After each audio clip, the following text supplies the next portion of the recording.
10월 마지막 주입니다. 드디어 이제 가을 같은 날씨도 됐고 푸른 하늘이 되었는데 이번 주부터 춥답니다.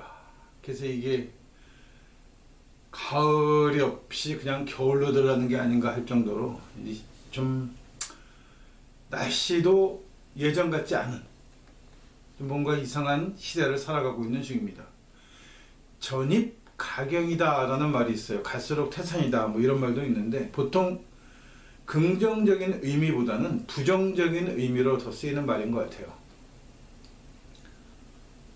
하나를 보면 열을 알 수 있다. 이것도 긍정적인 의미도 될 수 있고 부정적인 의미도 될 수 있는데 대부분 부정적인 의미로 더 많이 쓰이죠.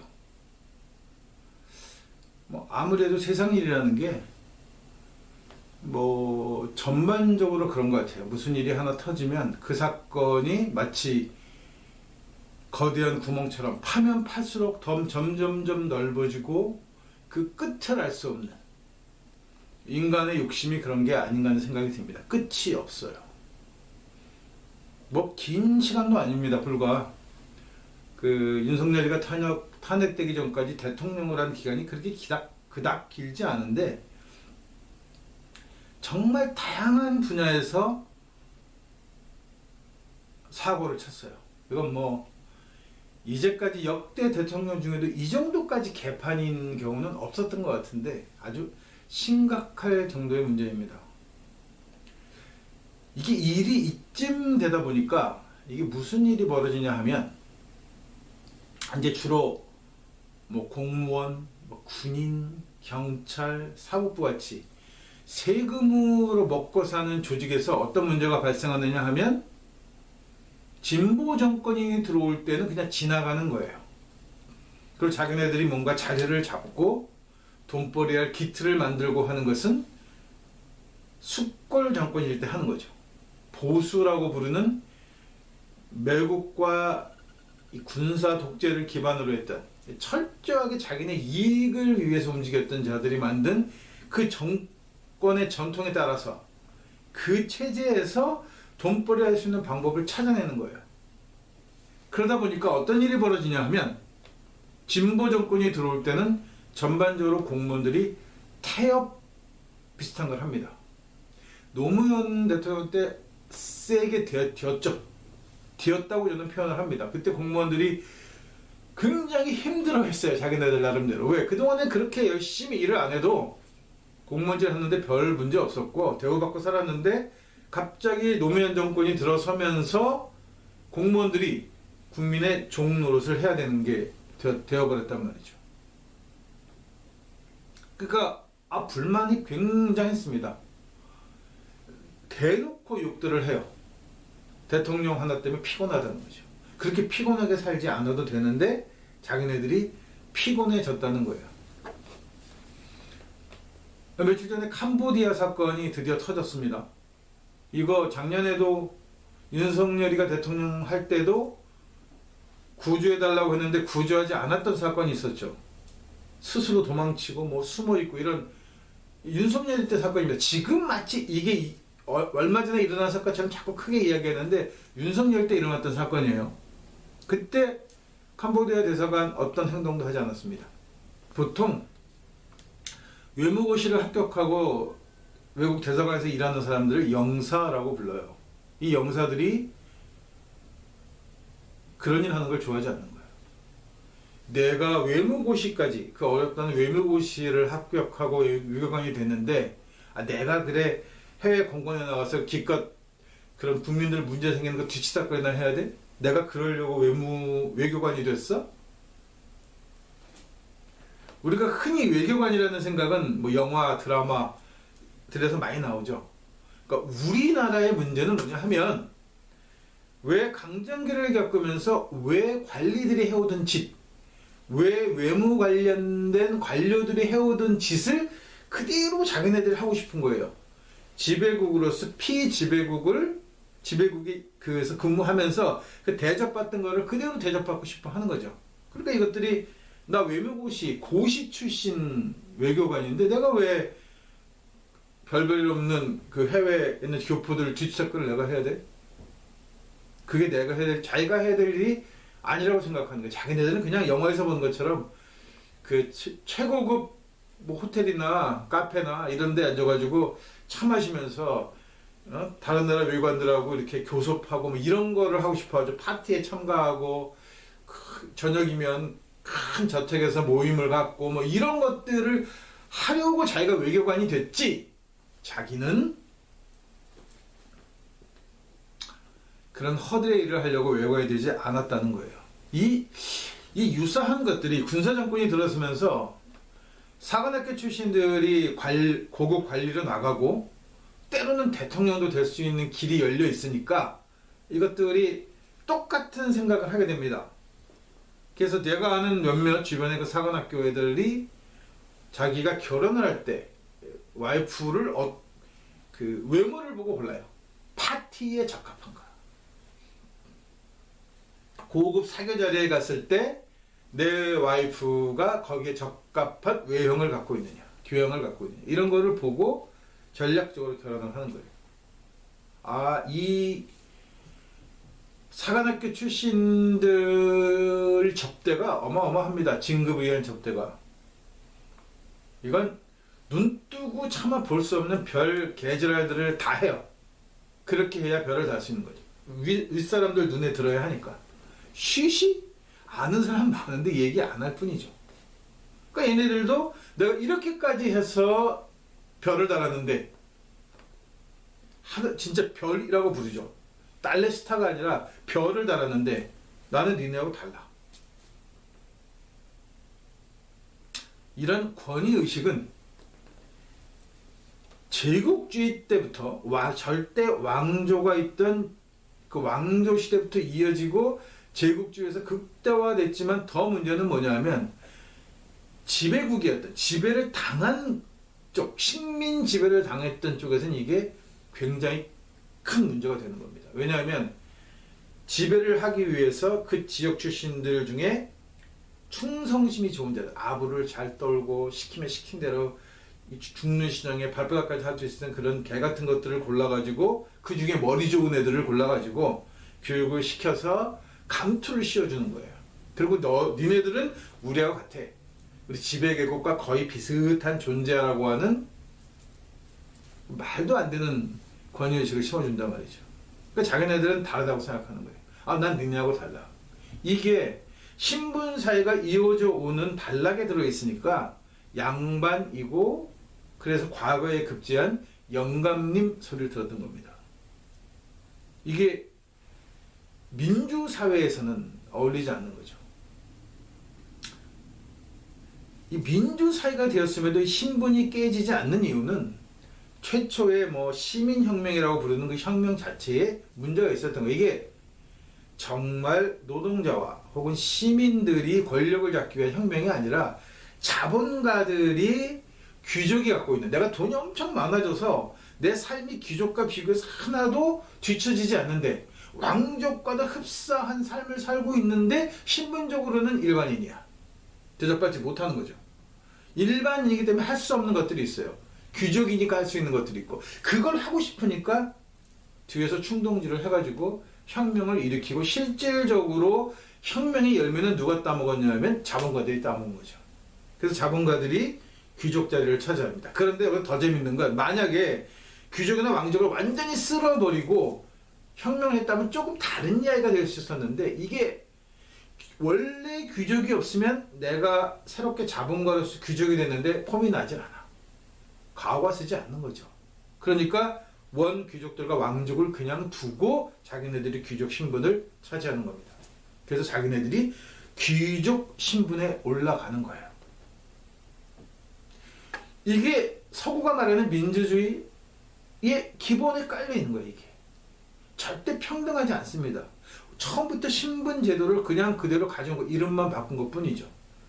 또 한 번 혁명이 일어납니다. 공산혁명이라 막시즘 혁명이 일어났는데, 이 혁명의 끝은 되게 아이러니하게도 공산당이라고 하는 당의 간부들이 귀족이 누렸던 것보다 더 큰 세력을 차지하는 쪽으로 흘러가 버렸어요. 욕심을 버리지 않았으니까. 정말 이 민중들과 민초들과 더불어서, 가난한 사람과 더불어 잘 사는 세상을 만들어 보겠다는 것이 아니라 내가 잘 살아야겠다 라고 하는 욕망이 기본으로 깔려 있으니까 어떤 혁명을 해도 똑같은 결과를 맞이하는 거예요. 신분이 바뀌지 않습니다. 그거는 어찌 보면 동서양이 동일하게 같은 문제를 갖고 있는 거예요. 동양도 내내 왕조 시대였으니까. 그러니까 그게 2차 대전이 끝나서 핵 두 방으로 개박살이 난 왜가 정치적으로 볼 때는 그 쇼군이라고 하는 봉건 체제에서 그닥 크게 벗어나지 않았어요. 지금도 봉건 시대의 영주였던 그 지역의 영주였던 자들이 의원직을 가지고 있고 그 의원직을 세습합니다. 정치적 권력이 세습되는 거예요. 어쩌다 하나씩 개천에 용이 나는 거죠. 기본적 틀은 변함이 없어요. 반면에 한국은 그나마 정치적으로는 상당 부분 민주적으로 보이긴 하지만 기본적으로 문제가 되는 게 뭐냐 하면 자본을 바탕으로 한 일부 정치인들은 여전히 세습이라는 거예요. 언제부터? 왜 강점기부터. 왜 강점기 이후에 해방이 되었지만 그 재산을 그대로 유지하고 그 권력을 그대로 유지하면서 또 자식이 한국 정치인들 세습 아닌 것처럼 보이지만 선거로 뽑지만 내용을 들여다보세요. 아버지도 모였고 할아버지도 모였고 이렇게 대대로 물려오면서 그 지역 유지이기도 하고 그 지역의 재산이라든가 그 권력을 자식이 물려받는 거예요. 그렇지 않고 일반인이 특별한 일이 없으면 사람들의 머릿속에 알려지질 않아요. 그러니까 인기 정치를 해야 하는 게 되는 거예요. 그러다 보니까 무슨 일이 벌어지냐 하면 정치적 역량이 전혀 없는 그렇지만 사람들에게 많이 알려지는 직업, 연예인, 코미디언이 정치를 하고 때로는 대통령이 되기도 한단 말이에요. 그런 것들이 되면 나라가 문제가 돼. 왜? 정치적 역량이 원래 없어요. 정치가 전문이 아니잖아. 인기만 가지고 있는 거지. 그럼 참모를 잘 쓰느냐? 그 대가리에서 참모 잘 쓰는 대가리가 나올 수가 없죠. 그러다 보니까 망하는 거예요. 정치도 전문 영역입니다.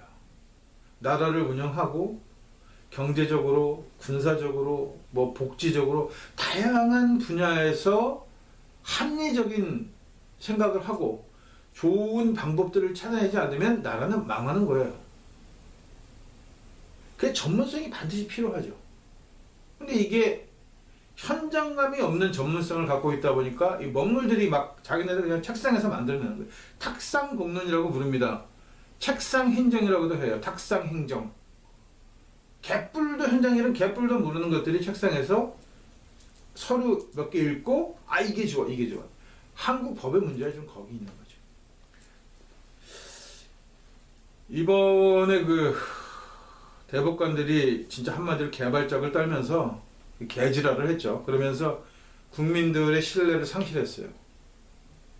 자기네들의 신뢰가 상실해서 국민들의 지지를 받지 못하니까 삼권 분립이라는 주장을 엄청나게 합니다. 이 주장을 너무나 엄청나게 해서 개소리를 하니까 듣다 못하니까 선출직 권력, 임명직 권력이라는 말까지 할 수밖에 없는 거예요. 국민의 뜻은 어디에 실려있냐면 임명직에 실려있는 게 아니라 선출직에 실려있는 거잖아요. 그러니까 사람들이 뭔가 하나 착각하는 거예요. 법을 만들었어요. 근데 그 법이 시대에도 맞지 않고 대다수 국민들이 옳지 않다고 생각해. 그럼 이 법이 바뀌는 거예요. 법이 절대적이지 않아요. 국민의 뜻도 절대적이지 않아. 그러니까 시대를 따라서 다수의 국민이 원하는 것을 것 중에 그렇게 하면 되는 것도 있고 안 되는 것도 있겠죠. 그 판단을 잘 해서 국민의 뜻을 수렴해야 되는 거지. 너네 국민들은 무식해. 너희들이 뭘 알아? 우리는 많이 배웠고 똑똑해. 우리는 전문가야. 그러니까 우리 전문가 하는 얘기를 니들 무조건 들어야 돼. 이런 식의 개수작은 더 이상 안 통하는 세상이고 한국이 어떤 나라입니까? 대부분 학력이 좋은 나라예요. 근데 이렇게 또라이짓을 계속하는 이유가 뭐냐면 또라이들을 상대로 해서 그 집단이 권력과 자본을 갖기 때문에 어쩔 수 없이 거기에 쓸려 들어가는 거예요. 이걸 깨야 된단 말이죠. 제가 군대 있을 때 재밌는 일이 하나 있었습니다. 하여튼 높은 데서 내려와 가지고 우리 부대의 작전에 대한 거를 브리핑해야 되는 시간이 있었어요. 작전 장교가 설명을 하는데 질문을 합니다. 이건 어떻게 해야 되냐? 저 대답을 잘 못해. 왜? 자기가 안 썼거든요.